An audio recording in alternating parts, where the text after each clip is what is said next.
Resume of week's evidence shows little progress made. Atlanta Constitution, August 3, 1913. Place and time of the murder only. Big facts brought out in the massive evidence. 1 week of the battle, Leo M. Frank, accused of the murder of Mary Phagan in the factory of the National Pencil Company, for his life has elapsed and his fate is yet a question for future developments to decide. The first week of the trial has been markedly free from sensations. The two big facts that the week's evidence would seem to show are that Mary Phagan was murdered in the second floor of the pencil factory, and that she was murdered within 1 hour after she ate her breakfast at home shortly after 11 o'clock. The principal features of the week's evidence are as follows. Mary's mother testifies. The examination of witnesses began with the most pathetic scene in the whole week, when Mrs. J.W. Coleman, mother of the murdered girl, took the stand. With appealing simplicity, the mother told of how her little daughter had arisen on the fatal Saturday morning about 11 o'clock, bright and joyous in her childish excitement over going to see the Memorial Day parade, of the frugal breakfast of bread and cabbage she had eaten, and of how the little girl had happily busied herself helping her mother by doing this or the other small turn in the housework.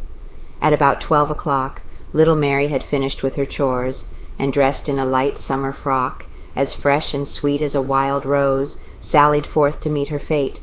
The mother went gently as she was compelled to recall her little girl's 14th birthday, which would have been June 1st, and to which she and Mary had looked forward to celebrating with so much pleasure, and as Mrs. Coleman told of the child's beauty, she dwelt tenderly on each feature as if her very heart were breaking once more to caress them, identifies daughter's dress. Bearing up wonderfully under the ordeal of beholding once more the frock which she had helped little Mary to adjust before she left home for the last time, Mrs. Coleman identified the dress and the hat with the pale blue ribbon and the tiny bunch of flowers. Mrs. Coleman was followed on the stand by George Epps, a little newsy and a companion of Mary, who had been with her on the streetcar as she came into the city, and had talked with her about the fun they would have that afternoon when they had promised each other to watch the big parade together. With his head shaven as smooth and slick as a billiard ball, George mounted the stand and told his story, boy-wise, in minute detail, even to the point of explaining how he could squint one eye at the sun and tell the time of day, "We're going to parade." He testified that Mary Phagan got on the English Avenue incoming trolley car with him about 10 minutes before 12 o'clock, and that they had ridden together to Forsyth and Marietta Streets when Mary had left him to go to the pencil factory to get her wages, and that they had agreed to meet again at 2 o'clock at Elkin's drugstore to see the parade. George said that he waited until 4 o'clock that afternoon to meet Mary, and when she did not meet him as she had promised, he had grown tired of waiting and went to the ball game. George Epps left the stand, and Newt Lee, the night watchman at the National Pencil Company's factory, who discovered the body of Mary Phagan in the basement and reported his gruesome find to the police, followed him. Stolid and stubborn, all Negro, and without any refined sensibilities to be hurt, Newt Lee stood the punishment of Attorney Rosser's grueling cross-examination without a shadow of a qualm, never once departing in any particular from the story he had repeated innumerable times since that gray Sunday dawn when he found the body, sent away from factory. Lee testified that in view of the fact that Saturday, April 26th, was a holiday, he had been ordered to report for duty at the pencil factory at 4 o'clock instead of 5 o'clock, which was the time when he was accustomed to report on Saturdays, and accordingly had arrived at the factory a few minutes before 4 o'clock. He found the front door unlocked as usual, but found the door on the stairway leading to the second floor locked. Lee testified that when he arrived at Mr. Frank's office, Frank met him at the door, rubbing his hands, saying that he was sorry that he, Lee, had come so early. Frank insisted that Lee go uptown and have a good time, and Lee says that he told Frank that he needed sleep. Frank, according to Lee, continued to insist that he leave the factory and said that Lee needed a good time. Lee said he could have slept in the packing room of the factory.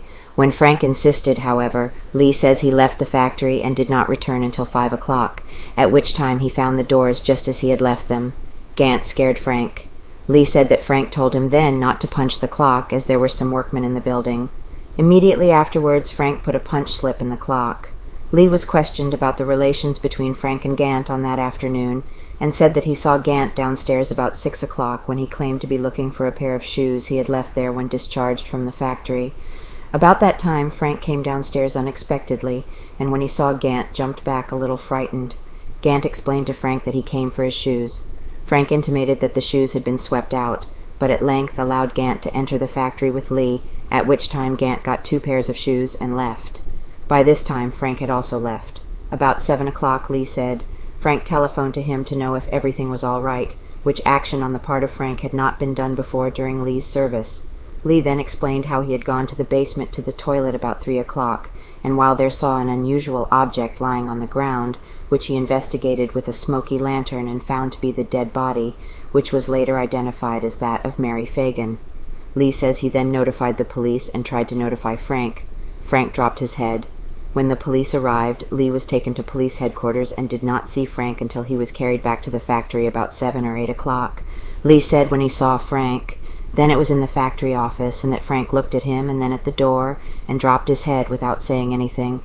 He testified that N.V. Darley, an official at the factory, examined the time clock and stated that it was correctly punched. Lee and Frank were then carried to the police station, and Lee said that he did not see Frank any more until a night soon after then, when Lee was handcuffed to a chair in a room at the police station, and Frank was shut in the room alone with him. On this occasion, said Lee, Frank looked at him and dropped his head. Lee testified that Lee, said, "Mr. Frank, it's mighty hard for me to be handcuffed to this chair for something I didn't do." To this, Lee said, Frank replied, "We'll both go to hell. What's the difference? They've got a man guarding me."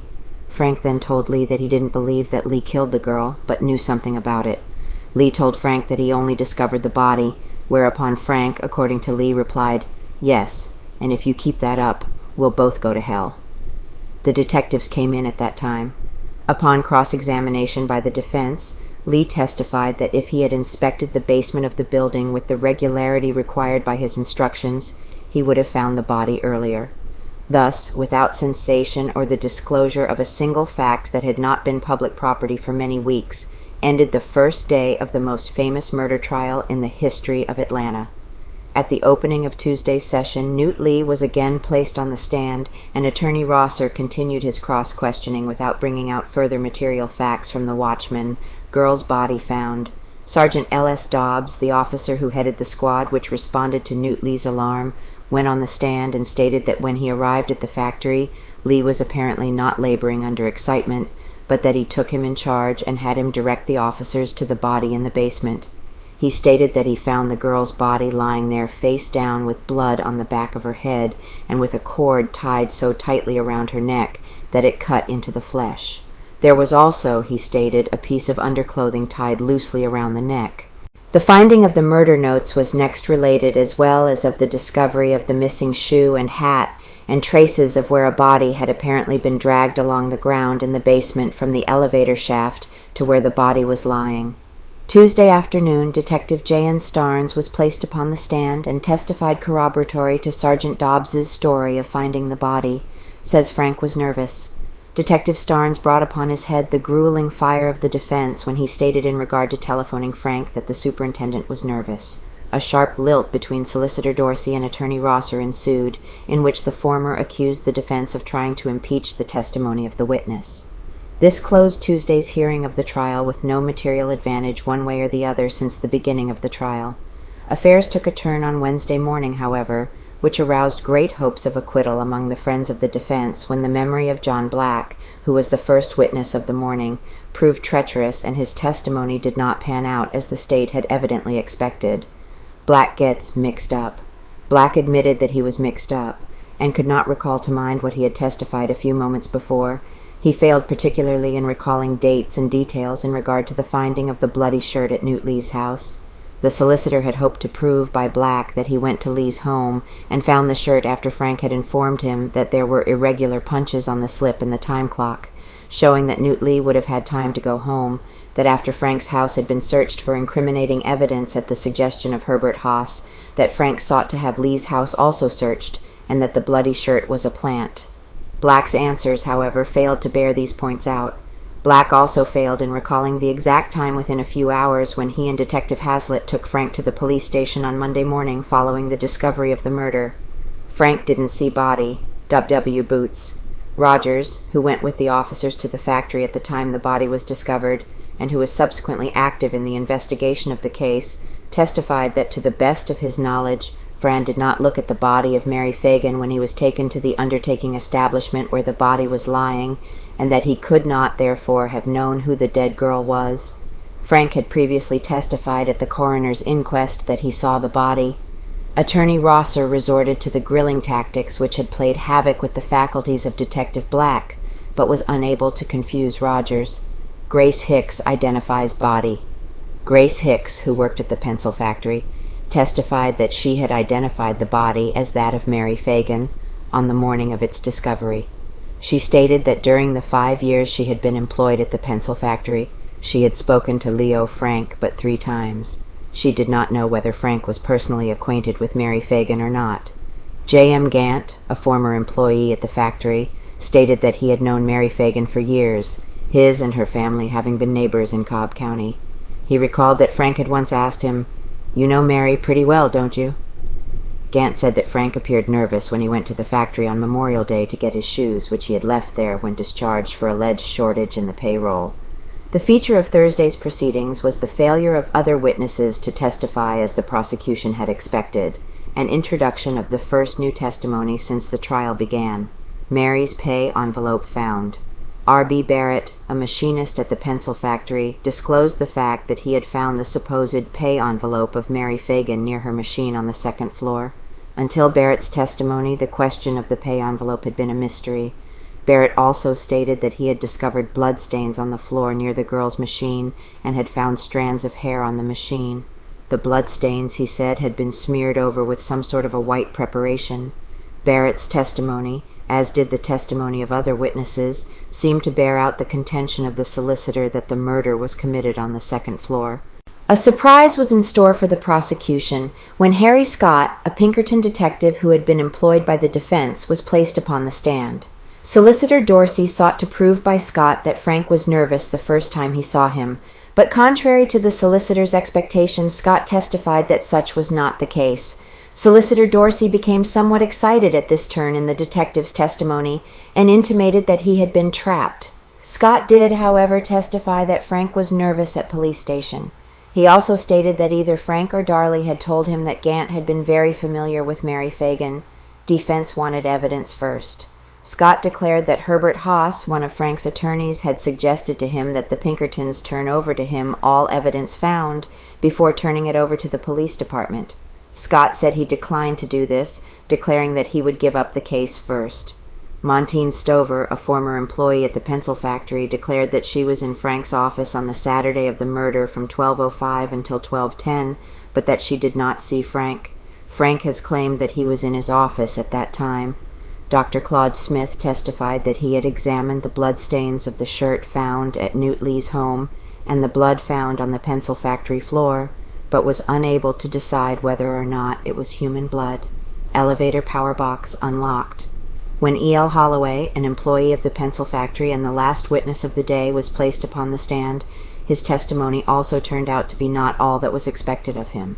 Holloway had previously made an affidavit to the effect that the power box to the elevator at the factory was locked on the day of the murder. But when he testified on the stand, he stated that he was mistaken and that after all the power box was not locked at all, but was unlocked.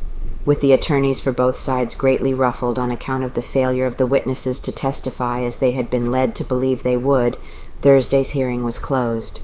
If there was an advantage either way in the day's testimony, it was not so favorable to the defense. The most startling fact brought out on Friday, and probably the most startling fact in the whole testimony given in the trial so far, was that within 3/4 of an hour after Mary Phagan had eaten her frugal breakfast of bread and cabbage, she was dead, as shown by the testimony of Dr. Roy Harris, Secretary of the State Board of Health, who made an examination of the dead girl's stomach. Murdered hour after breakfast. The evidence throws considerable light on the much-mooted question of the exact time of the murder. Dr. Harris exhibited on the stand a small bottle in which were particles of undigested cabbage, which he declared he had removed from the girl's stomach. He declared that the cabbage could not have remained in that state of preservation longer than 1 hour at the outside while the girl was alive. Dr. Harris stated that the nature of the wound on the back of Mary Phagan's head seemed to indicate that she had been struck an upward blow.